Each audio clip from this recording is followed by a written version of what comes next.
ఇదేంటి ఆమెకి 56 ఏళ్ళు ఉన్నాయా? ఇంకా ఆమెకి సామాన్లు రన్నింగ్ లో ఉన్నాయా? ఏమో నాకు డౌటే.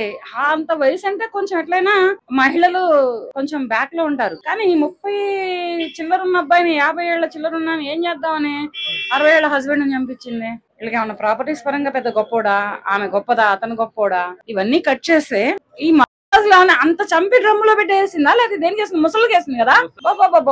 ముసలికి వేస్తే పీస్ కూడా దొరకదే. కానీ కేసు బయటకి ఎట్టు వచ్చింది? పోలీసులు వాళ్ళ మదర్ ఫోన్ ని ట్రాప్ చేశారు. వాళ్ళ మదర్ ఫోన్ తో మాట్లాడింది ఆవిడ మొత్తం. దొరికింది. మంచి తెలివైందిరా ఇక్కడ.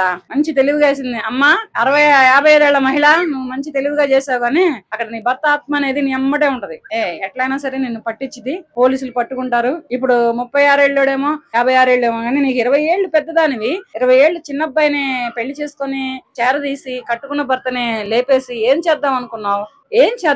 అసలు చేయడానికి నీకు ముందల కోఆపరేషన్ అనేది జరుగుతుందా?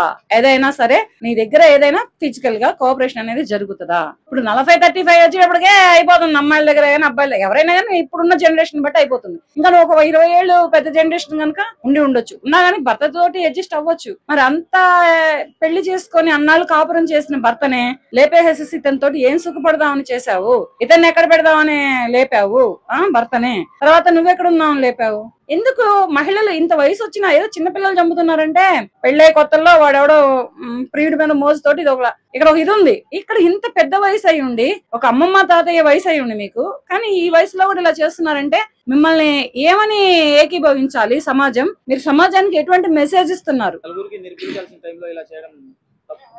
చాలా తప్పు, కరెక్ట్ కాదు అది. అసలు ఎవరైనా తప్పు చేస్తుండండి ఒక పెద్దరికంగా ఉండి, ఒక పెద్ద మనిషిగా ఉండి వాళ్ళని సరైన దారిలో పెట్టాల్సిన ఒక మహిళగా నువ్వే తప్పుడడుగు వేసి, చిన్నప్పుడు ఏదో తప్పుడడుగు వేసావు, ఇప్పుడు తప్పుడడుగు వేస్తున్నావు అన్నట్లుగా ఇలా ఎంతవరకు కరెక్ట్ నీకు ఇది? ఇప్పుడు సరే చంపావు, నువ్వు అతనితో నేను సుఖపడుతున్నావా? ఫస్ట్ ఈ లాజిక్ ఎక్కడ మిస్ అవుతున్నారు మీరు? మహిళలే గాని పురుషులే గాని ఒక నిండు ప్రాణాన్ని తీస్తే మనం బయట ప్రపంచంలో బ్రతకగలమా?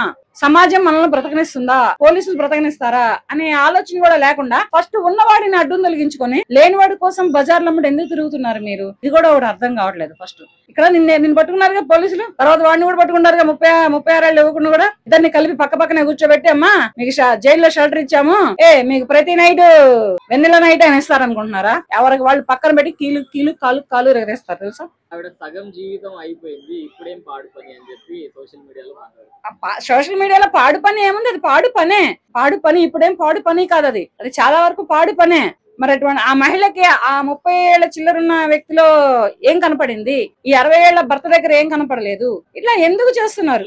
ఇప్పుడు పోలీసులు సమాధానం చెప్పాలిగా. సరే సమాజాన్ని పక్కన పెట్టు, కోర్టుకు సమాధానం చెప్పాలి, పోలీసులకు సమాధానం చెప్పాలి. చట్టస్థానాలని న్యాయస్థానాలని ఏం చెప్తావు సమాధానం? ఫస్ట్ నీకు ఎవరైనా పిల్లలున్నా, అల్లుళ్ళున్నా, కోడళ్లున్నా, మనవరాళ్లున్నా వీళ్ళకేం చెప్తావు సమాధానం? ఒకవేళ నీ భర్త తరఫున తల్లిదండ్రులు గాని, అన్నదమ్ములు గాని, అక్క చెల్లెలు గాని బతుకుంటే వాళ్ళకేం చెప్తావు సమాధానం? మీ అమ్మ అడగలేదా? మీ అమ్మ ఫోన్ వాడావు కదా నువ్వు, మీ అమ్మ అడగలేదా నీ ఫోన్ ఏమైంది, నా ఫోన్ వాడుతున్నావు, నీ భర్త 2 నెలలు బట్టని? ఇవన్నీ ఎక్కడ అడగకుండా ఎక్కడ చేసేస్తాను, ఎంత సైలెంట్ గా చేద్దామని చూసావు?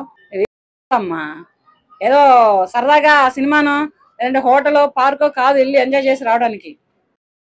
ఒక నిండు మనిషి ప్రాణం తీసేటటువంటి చాకచక్యమైనటువంటి ఈ చాకచక్యాన్ని ఇక్కడ కాదు, తెలివిని ఉపయోగించి 1 రూపాయి సంపాదించడానికి బయట ప్రపంచంలో బ్రతకడానికి ట్రై చేయండి మహిళలు.